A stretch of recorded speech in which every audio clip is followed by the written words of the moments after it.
Hello everyone, welcome to our channel. In the video, 10th metric trigonometry chapter oda important questions பார்க்கலாம். So chapter trigonometry, example 6.20. A kite is flying at a height of 75 meter above the ground. So இப்போ இந்த இடம் groundனா and இந்த kite வந்து ஒரு 75 meter distanceல பறந்துட்டு இருக்கு. So the string attached to the kite is temporarily tied to the point on a ground. So இப்போ the kite ஓட string வந்து ground ஓட ஒரு pointல tie ஆயிருக்கு. The inclination of the string with the ground is 60 degree. So இது ground level, இதுதான் இந்த ground level. So இந்த string கூட இருக்கிற inclination level வந்து 60 degree. Find the length of the string. So obviously இதோட length என்னன்னு நம்ம கண்டுபிடிக்கணும். So இந்த triangleக்கு நம்ம name பண்ணிக்கலாம் A, B, C ன்னு சொல்லிட்டு. இப்போ நம்மகிட்ட இருக்கிற இன்ஃபர்மேஷன்ஸ்லாம் என்னன்னா ஒன்னு இந்த 60 டிகிரி ஆங்கிள், அப்புறம் இந்த 75 மீட்டர். அப்போ இந்த ஆங்கிளுக்கு இது ஆப்போசிட் சைடு. அப்புறம் நம்ம கண்டுபிடிக்க வேண்டியது ஹைபோட்டனஸ் சைடு. ஸோ ஆப்போசிட்டும் ஹைபோட்டனஸும் இருக்கிறனால நம்ம சைன் ஆங்கிளுக்கு போய்க்கலாம். So which is sin theta வந்து ஆப்போசிட் பை ஹைபோட்டனஸ். ஸோ இங்க வந்து sin 60 டிகிரி.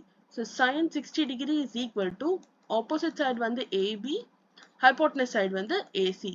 Sin 60 degree ஓட value √3 by 2 and AB ஓட value 75 divided by AC.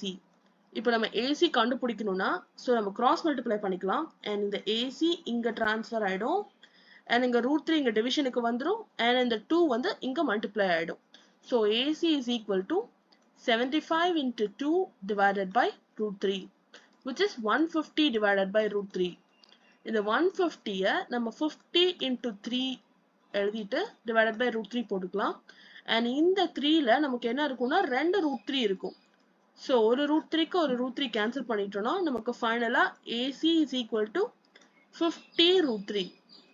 மத்த டிஸ்டன்ஸ் எல்லாமே மீட்டர்ல கொடுத்திருக்கனால so இந்த length of the string 50 √3 metre. Example 6.21. Two ships are sailing in the sea on either side of the lighthouse. Okay, ஒரு lighthouse இருக்கு. So ரெண்டு ship வந்து அதோட either sideல sail ஆயிட்டு வருது. The angle of elevation of the top of the lighthouse as observed from the ships are 30 degree and 45 degree. So ஒரு shipல இருந்து angle of elevation create ஆகிறது 30 degree. இன்னொரு shipல இருந்து create ஆகிறது 45 degree. So நம்ம இது ground level imagine பண்ணிக்கலாம். So இதுதான் lighthouse. இப்போ name பண்ணிட்டோம்னா A, B, C, D. If the lighthouse is 200 meter high. Okay, so height of the lighthouse வந்து 200 meter high.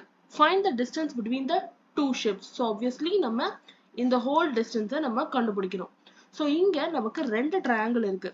இப்போ first நம்ம triangle ABC எடுத்துட்டோம்னா அங்க நமக்கு என்ன இருக்குன்னா 30 டிகிரி and 200 மீட்டர், அதாவது ஆப்போசிட் சைடு இருக்கு. and நம்ம கண்டுபிடிக்க வேண்டியது adjacent side. so opposite and adjacent இருக்கனால நம்ம tan போயிடலாம். so tan 30 degree is equal to opposite by adjacent. இங்க opposite side வந்து AB and adjacent வந்து CB. tan 30 degree வந்து 1 by √3. so 1 by √3 is equal to 200 by CB. so cross multiply பண்ணோம்னா CB is equal to 200 √3 meter. இப்போ next இந்த triangle ABD எடுத்துட்டோம்னா so நம்ம இருக்கிறது 45 degree இருக்கு. so opposite side இருக்கு, நமக்கு தேவை adjacent side. so again நம்ம tan போயிடலாம். so tan 45 degree. இங்க opposite side வந்து AB and adjacent side வந்து BD. AB வந்து 200, BD தான் நம்ம கண்டுபிடிக்கணும். so tan 45 degree ஓட value 1. so again நம்ம cross multiply பண்ணோம்னா BD is equal to 200 meter. so next நம்ம கண்டுபிடிக்க வேண்டிய total distance வந்து CD. so CD வந்து CB யும் BD யும் add பண்ணா கிடைக்கும். so CB வந்து 200 √3, BD வந்து 200. so ரெண்டுத்துல இருந்து நம்ம 200 காமனா எடுத்துட்டோம்னா so இங்க √3 plus 1. இப்போ √3க்கு வந்து நம்ம 1.732 வேல்யூ அப்ளை பண்ணலாம். so 1.732 plus 1. so add பண்ணா 2.732. So 200 into 2.732. So multiply பண்ணா 546.4 meter. So ரெண்டு ஷிப்ஸ்க்கு உள்ள distance வந்து 546.4 meter. Example 6.22. From a point on the ground, the angle of elevation of the bottom and top of a tower fixed at the top of 30-meter high building are 45 degree and 60 degree respectively. Find the height of the tower. So, ஒரு கிரவுண்டோட ஒரு பாயிண்ட்லேருந்து ஒரு டவரோட டாப்பையும் பாட்டமையும் பார்க்குறாங்க. So அதோட angle of elevation வந்து 45 and 16 கொடுத்துருக்காங்க. So இதை நம்ம டவராக கன்சிடர் பண்ணிக்கலாம். ஸோ இங்கே அந்த டவரோட டாப் பார்க்கறது அண்ட் டவரோட பாட்டம் பார்க்குறாங்க. ஸோ அந்த டவரே ஒரு 30 மீட்டர் ஹைட்டான பில்டிங் மேலே தான் இருக்கு. ஸோ அந்த டவரோட பாட்டம் பார்க்கும்போது 45 டிகிரி ஆங்கிள் மேக் ஆகுது அண்ட் டாப்புக்கு 60 டிகிரி ஆங்கிள் மேக் ஆகுது. ஸோ இதை நார்மலாக நம்ம ஒரு ட்ரையாங்கிள் மாதிரி வரைஞ்சிட்டோம்னா this will be the diagram.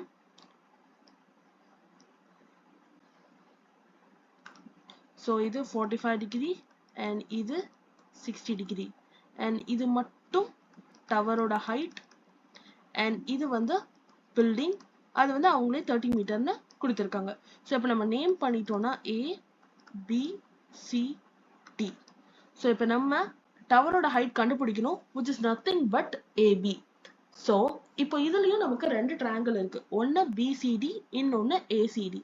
இப்போ ஃபர்ஸ்ட் நம்ம BCDங்கிற ட்ரையாங்கிளை கன்சிடர் பண்ணிட்டோம்னா நமக்கு என்ன இருக்கு, BCD ட்ரையாங்கிளுக்கு 45 டிகிரி தான் ஆங்கிள் அண்ட் நமக்கு ஆப்போசிட் சைடு இருக்கு, நமக்கு CD தான் வேணும். ஏன் CD வேணும்னா ACDங்கிற ட்ரையாங்கிளுக்கும் BCDங்கிற ட்ரையாங்கிளுக்கும் காமனா இருக்கிற சைடு CD தான். ஸோ நம்ம இதை வச்சு CD இங்க கண்டுபிடிச்சிட்டு அந்த ACD ட்ரையாங்கிள்ல CD யூஸ் பண்ணிக்கலாம். ஸோ நமக்கு ஆப்போசிட் சைடு இருக்கு, அட்ஜசன்ட் சைடு வேணும். ஸோ நம்ம tan தான் யூஸ் பண்ண போறோம். So tan 45 degree is equal to opposite side by adjacent side.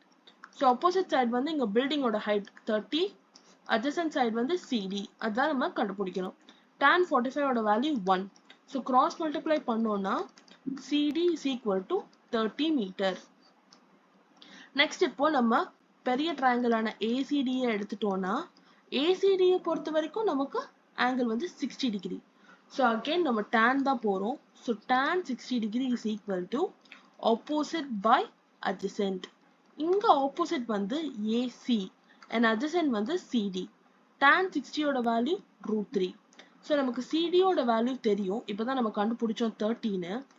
ஆனா அந்த AC வந்து ஃபுல்லா தெரியாது. ஸோ ACயை நம்ம AB plus BCன்னு சொல்லி ஸ்பிளிட் பண்ணி எழுதிக்கிறோம். and again இங்க வந்து √3 இருக்கும். ஸோ நான் இப்போ இதை கிராஸ் மல்டிப்ளை பண்ணிக்கிறேன். 30 √3 is equal to AB plus BCன்னு கிடைக்கும். and AB நம்ம கண்டுபிடிக்கணும் and obviously BC நமக்கு தெரியும் 30 மீட்டர்னு. So AB plus 30 is equal to 30 √3. So again இந்த பிளஸ்ல இருக்கிறது நான் இந்த சைடு எடுத்துட்டு வந்தேன்னா it will become minus. So AB is equal to 30 √3 minus 30. So ரெண்டுத்துலேருந்து நான் 30யை காமனாக எடுத்தேன்னா √3 minus 1.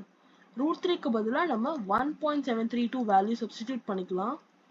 ஸோ 1.732 minus 1 வந்து 0.732. ஸோ 30யும் 0.732யும் மல்டிப்ளை பண்ணால் நமக்கு 21.96ன்னு கிடைக்குது. ஸோ AB வந்து 21.96, which is nothing but height of the tower. Height of the tower is 21.96 meter. Thank you for watching. இந்த மாதிரி நிறைய important questions எல்லாம் பார்க்கிறதுக்கு Ilm of Numbers channel subscribe பண்ணிக்கோங்க. Keep supporting us.